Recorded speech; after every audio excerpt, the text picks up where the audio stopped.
güzel göster. Azatlık! Azatlık!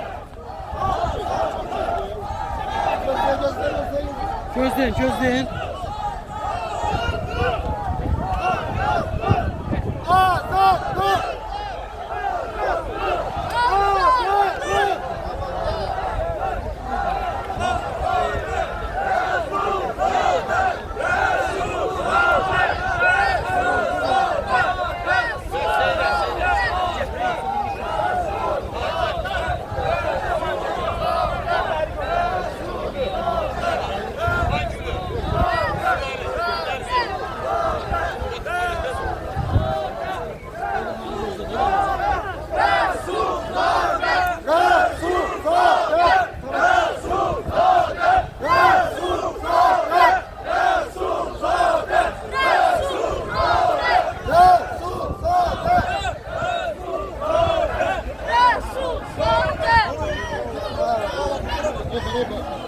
Sak biraz arkaya da bakın.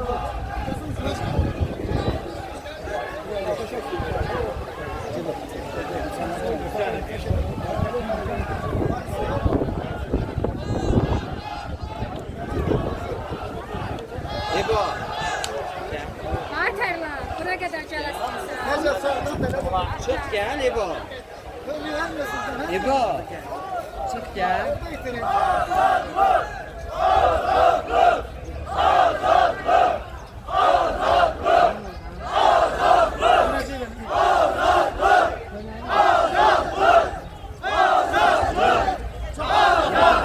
Ya saklayın, siz diyorsunuz.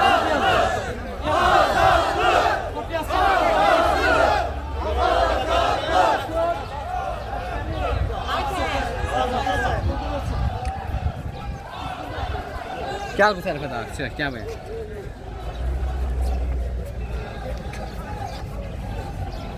Geç dur yerine.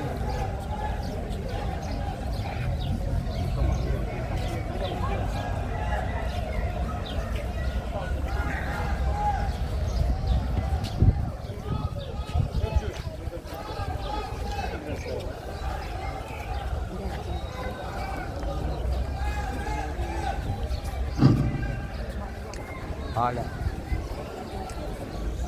Biraz sık durmayalım. Biraz yavaş ol. Biraz. Hadi hadi hadi. Orada böyle. Canı sıra. Biraz arkaya, biraz arkaya. Devam.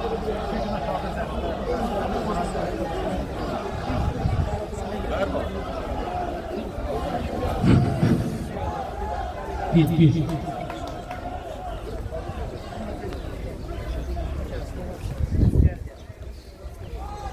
Büyük Resulzade'nin Cumhuriyet aşıklarına eşk olsun.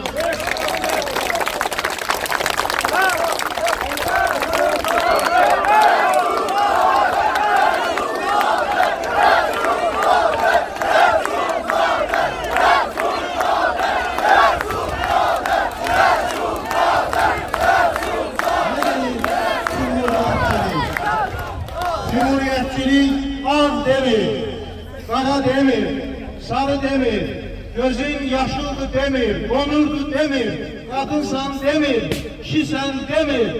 Leyaketin var değil, insansan değil, korunmalısan, korumalısan değil, insanlığın leyaketini koruyan Cumhuriyet değerlerine eşk olsun.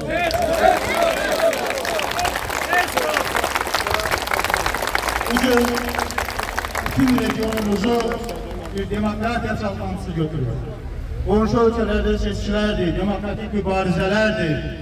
Azerbaycan halkı həsədlə bakır. Bakmayarak ki, Azerbaycan'ın kurucu babaları 108 yıl bundan qabaq bu değerleri, bu seçilme hüququnu Azerbaycan insanına, Azerbaycan kadınına, Azerbaycan kişisine verir.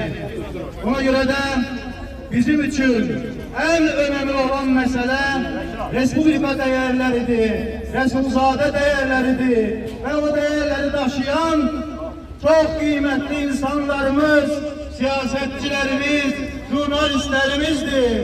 Bugün Cumhuriyet'in 108 yaşında Azerbaycan zindanı siyasi məhbuslarla doludur.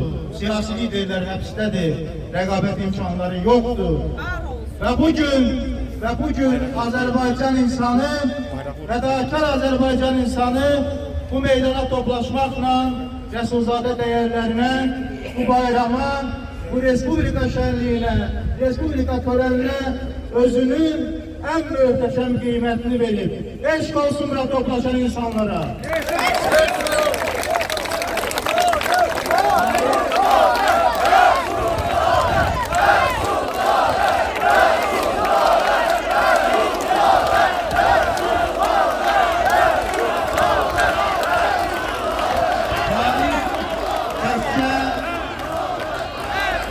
Tarih təkcə yazılanlardan ibarət deyil. Onu həm də real yaşayanlar, həm yazıb, həm yaşayanlar var Azərbaycanın mühafir tarixində. Rəsulzadə elçinin araşdırmacısı, Rəsulzadə yolunun yürütüsü, Azərbaycan demokratik müxalifətinin ən qiymətli ziyalarından biri, mən deyərdim birincisi, Profesör Cəmil Həsənli. Bugün bizlə bu tədbirdə bir yerdədir, Milli Şuranın sədri Profesör Cəmil Həsənliyə söz verirəm.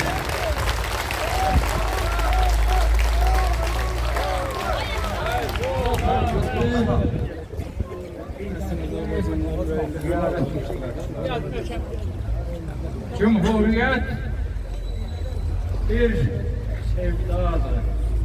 Onu vaktiyle Cumhuriyet'in bir illiğinde Azerbaycan gazetine redaktörlük eden Büyük Üzeyir Bey Hacı Beyli yazmıştır. Ve Üzeyir Bey yazırdı ki, bu Cumhuriyete kavuşmaktan ötürü biz deryalarca kan verdik. Ve bu müstakilliği elde ettik. Kurucu babalar, Resulzade, Topçubaşı, Nesif ve Yusuf Beyli, Fetheli Han ve bunların dava arkadaşları doğrudan da hemin devir için modern bir cumhuriyet kurdular. Elə bir cumhuriyet ki, hemin devirde Azerbaycan'a gelen hariciler öz ölkələrdə məlumat verirdiler ki, muharebeden sonra Avrupa'da yeni kurulan devletler için bu bir model olabilir. Ve birçokları için oldular. Azerbaycan Cumhuriyeti'nin bağlısı Məhəmməd Əmin Rəsulzadədir.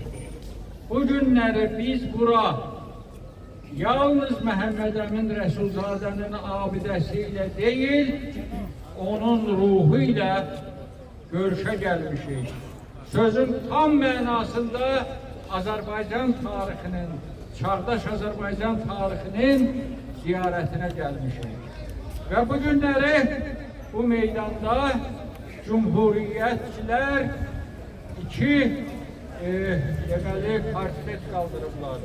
Ben görürüm ki bunun biri Rəsulzadənin ölmez portretidir. İkincisi ise Əbülfəz Elçibəyin portretidir. Ve doğrudan da bizim Cumhuriyete giden yolumuz, Cumhuriyet değerlerinin berfasına giden yolumuz Məhəmməd Əmin Rəsulzadədən ve Əbülfəz Elçibəydən keçir. Fakat biz bu ziyareti həmişə artık neçə ildə, son 26 ildə həmişə Cəbhənin sədri Əli Kərimlinin iştirakı ilə və rəhbərliyi ilə qeyd etmişik. Bugünlər bu meydanda olmayan Əli Kərimlidir və Azərbaycan siyasi məhbusları içərisində ən çox siyasi məhbus verən Azərbaycan Xalq Cəbhəsi Partiyasının o fədakar üzvləridir ki, onların sayı bu günləri 400 nəfərə yaxın siyasi məhbus içərisində ən çox sayılı məhbuslar içərisindədirlər. Bugünlər bu meydanda Tofiq Yaqublu yoktur. Ve bilirsiniz ki Tofiq Yaqublu Azerbaycan Cumhuriyeti'nin değerlerinin berpa edilmesi uğrunda büyük mücadele vermiş bir vətən fədaisidir. bir Rəsulzadəçidir, bir demokratdır və vətənin azadlığı uğrunda, işğaldan azad edilməsi uğrunda canı ilə, qanı ilə iştirak etmiş bir millət mədaisidir. Bizim belə adamlarımız həbsdədir. Cumhuriyyət nədir? Fətəli xanım Azərbaycan parlamentinin açılışında baş nazir kimi məclisə hesabat verəndə deyirdi ki, milletin hakkı ve hukuku hükümetimizin göyde parlayan ulduzu olur. Yani hükümetin məqsəd ve meramı millete hizmetten ibaret olmalıdır. Ve emin hükümetler ister Fətəli xanın başçılığıyla, ister Nəsib bəyin başçılığıyla millete hizmet etmeyin tarihi numunesini verdi. Ve bu doğrudan da biz bu kurucu babalarla iftihar hissi, gurur hissi geçirtebiliriz ki onlar yoktan bir bayrak uzattılar, dağınık erazilerden bir vətən yarattılar, dağınık toplumlardan bir millet formalaştılar. Ve Azerbaycan dünyanın siyasi xəritəsində Azerbaycan adlı bir devlet öz adını həkk eləməyə başladı. Bilirsiniz ki, milli devlet yaradılması Azerbaycan ziyalılarının ümdə arzusuydu. Ve biz onların yaratıcılığına bakanda həmişə bu həsrətli misralara rast gəlirdik ki, yoktur milletimizin imzası milletler içerisinde. Cumhuriyet neydi? Cumhuriyet həmin imzanın atıldığı günüydü. Cumhuriyet milletin haklara, hukuklara kavuşmasıdır. Cumhuriyet milletin kimliğinin, milletin tapındığı değerlerin ettiği bir günüdür. Cumhuriyetin günlük şartları. Tarihte yazılmak için 23 ay bekledik. Ve Cumhuriyet'in 23 aylık tarihi bizim devlet olmak tarihimizdir. Bizim millet olmak tarihimizdir. Bizim çağdaşlık tarihimizdir. Ve dikkat getirin, Cumhuriyet'in dünyaya verdiği mesajlar neden ibaretiydi? Bu mesajlar ondan ibaretiydi ki, biz azad dünyanın üzvüyüz. Azad dünyaya integrasiya etmek isteyirik. 1919 ilin elə bu gün may ayının 28'inde Birleşmiş Ştatların prezidenti Wilson Əlbərdan bəylə və Azərbaycan heyəti ilə görüşmüşdür. 20. ilin sentyabrında San Francisco'da seçiciler karşısında çıkış eləndə çok maraqlı bir meseleni hatırladı. Dedi ki 19. ilin 28 ayında Azerbaycan'dan bir heyet gelmişti. Ben onların ülkesi hakkında geniş məlumat almağa macal tapmadım. Ancak o centilmenler, yani beyler, bizim tapındığımız değerlerin diliyle, bizim ülkemizde berqərar olmuş hukukun diliyle, demokratiya diliyle danışırdılar. Bu 107 il evvel, 106 il evvel dünyada Azerbaycan hakkında deyilen fikirlerdir.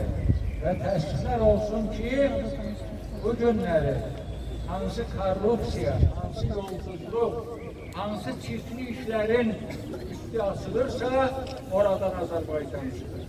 Ve bu 108 yıl sonranın acı bir reallığıdır.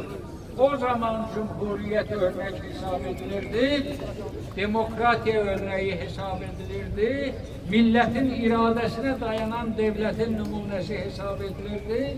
Bugünleri korrupsiya, çirkli pulların gizli yollarla çıkarılmasına örnek hesap edilen bir ülkeye çevrildi Azerbaycan.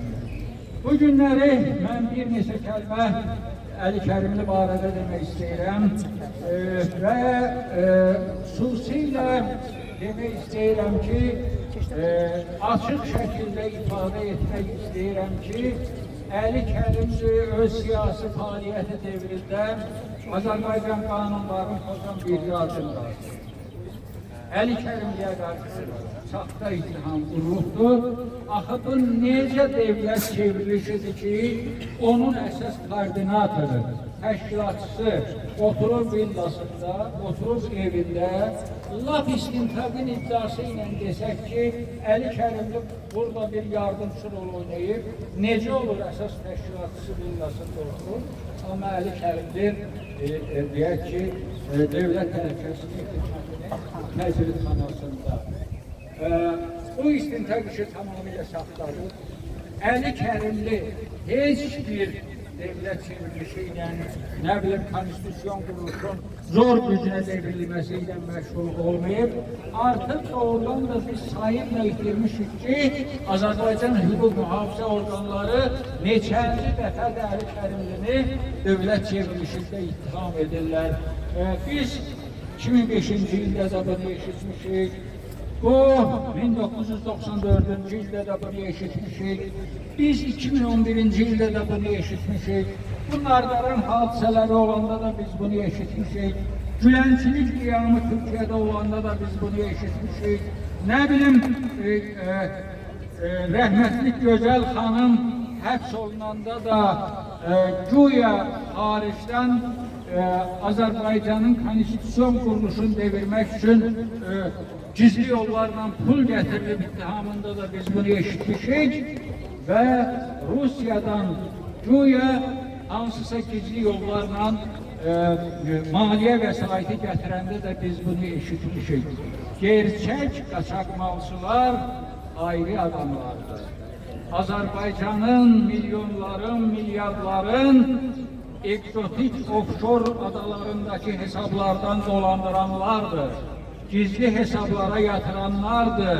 London'da daxil olmaqla Avropa paytaxtların məhəllə alanlardır. Əli Kərimli onun rəhbərlik etdiyi partiyanı hansısa formada Azərbaycana xəyanətlə ittiham etmək cəfəngiyatdır. Və doğrusu bu günləri mən sizin qarşınızda böyük səmimiyyətlə demək istəyirəm ki, sizlərin hər biriniz böyük hörmətə və ləyaqətə malik adamlarsınız. Sizlərə çox böyük hörmətlə yanaşmaq lazımdır ki, siz bu millətin qürur hissin, varlığın, diriliyin, mövcudluğun öz şəxsiyyətinizdə və fəaliyyətinizdə rəhbər tutursunuz, yaşadırsınız. Yaşasın Rəsulzadə, yaşasın Azərbaycan devləti, yaşasın Azərbaycan Xalq Cəbhəsi partiyası.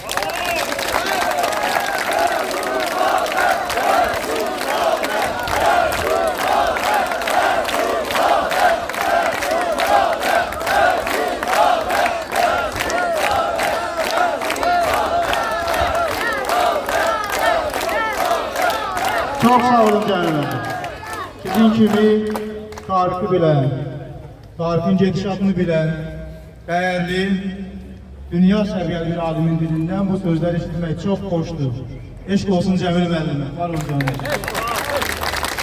Əziz cəbhədaşlar, əziz Rəsulzadə sevənlər, əziz cumhuriyyətçilər, bizim hər birimiz bu dəyərlərin bir daşıyıcısı, hər birimiz bu dəyərlərin bir zərrəsiyik. Biz var olduqca Respublikaçılıq dəyərləri yaşayacaq, biz var olduqca Rəsulzadə dəyərləri tarixin ən şanlı dəyərləri kimi mövcud olacaq. Və heç kim bizi tarixdəki yerimizdən, Rəsulzadəni tarixdəki yerindən tərpədə bilməz. Rəsulzadə bu millətin qəlbində ucaldıqca ucalacaqdır. Mən sözü Azərbaycan Xalq Cəbhəsi Partiyasının sədr müavini Səadət Cahangirə verirəm. Səadət xanım həm də Xalq Cəbhəsi Partiyasının sədri Əli Kərimlinin sizə bayram təbrikini oxuyacaq. Eşk olsun size.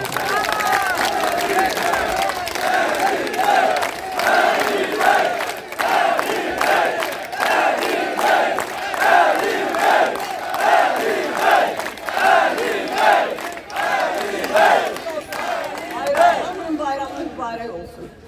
Azərbaycan Cümhuriyyət tarixi elə bir şərəfli tarixdir ki, onun qürurunu yaşamaq yüzillərlə bu xalqa yetər. Çünki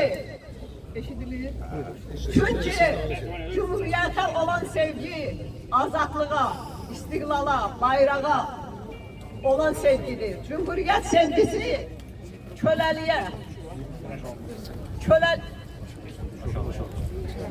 köləliyə, istibdada, zülmə qalib gələn sevgidir. Ona görə də üstündən bir əsrdən artıq müddət keçsə də bu tarixi yaddaşlardan silə bilmədilər. Onu qaralamaq, onu gözdən salmaq üçün hansı yollara əl atdılarsa, nə qədər çalışdılarsa, niyyətləri başa çıxdı. Tarixin üzərindən qara gölgələr çəkilincə qapalı gözlər açıldı və insanlar onların baş nazir vəzifəsində olan zaman belə atasına məktub yazıb pul istəyən bir dövlət xadimləri olduğunu gördülər.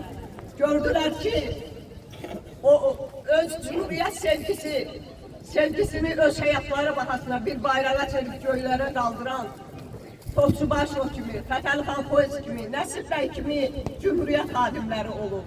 Və elə bir qurucu babaları olub ki, öz ailəsini represiya maşınına bu yolda qurban verib və son nəfəsində Azərbaycan deyə səslənir. Bugün Rəsulzadəyə olan sonsuz sevginin də sirrini məhz burada axtarmaq lazımdır. Rəsulzadə sevdası könül sevdasıdır. Rəsulzadə sevdası görmədən sevənlərin sevdasıdır. Həm də zaman keçdikcə dəyişməyən Cümhuriyyət sevdasıdır. Elə bir sevdadır ki, o sevda uğruna bugün də həbsxanalarda yatan, məhrumiyyətlər yaşayan insanlar, fədakar insanlarımız var. Yüzlərlə məhbusumuz yatır bu yolda, həbsxanalarda. Bugün həmin fədailərdən birinin, liderimiz Əli bəy Kərimlinin təbrik məktubu oxunacaq. Bu məktubla hamınızı təbrik edir və həbsxanadakı bütün insanlarımıza azadlıq tələb edir.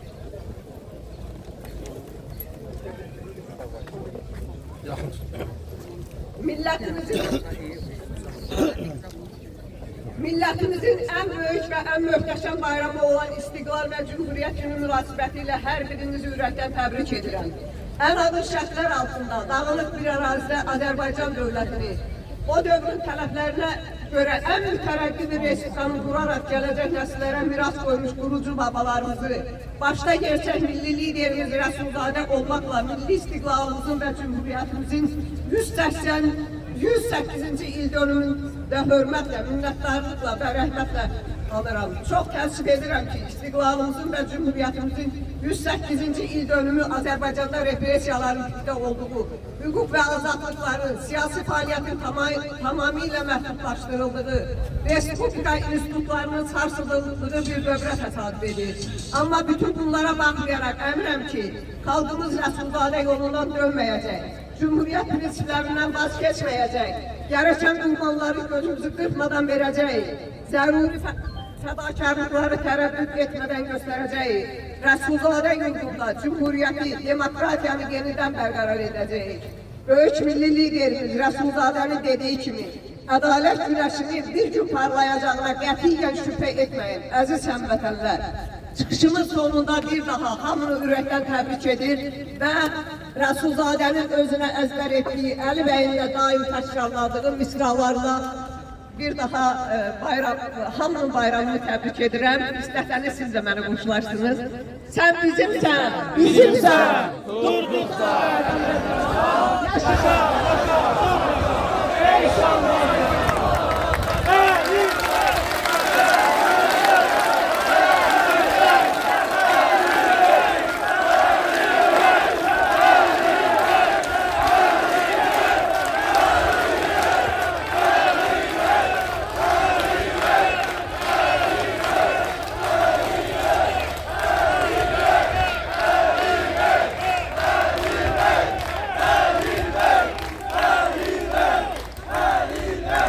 eşk olsun. yolu zindandan keçəndə gözü arkada olmayan ve yolu zindanda olanların gözünü arkada koymayan Azerbaycan'ın fedakar insanlarına eşk olsun size aziz dostlar. Bugün buraya geldiğiniz için bu uca milletin, bu aziz milletin, fedakar milletin, istiqlal uğrunda yüzyıllarla mübarizə aparan milletin her bir ferdine teşekkürümü bildirirəm. Var olun, azadlığımız mütlak ve mütlak bərqərar olacak. İnsanlarımız hür olacak ve ülkemiz demokratik olacak. Buna qətiyyən şüphemiz yoktur ve bu mütlak ve mütlak bizim ellerimizle kurulacak. Eşk olsun sizlere.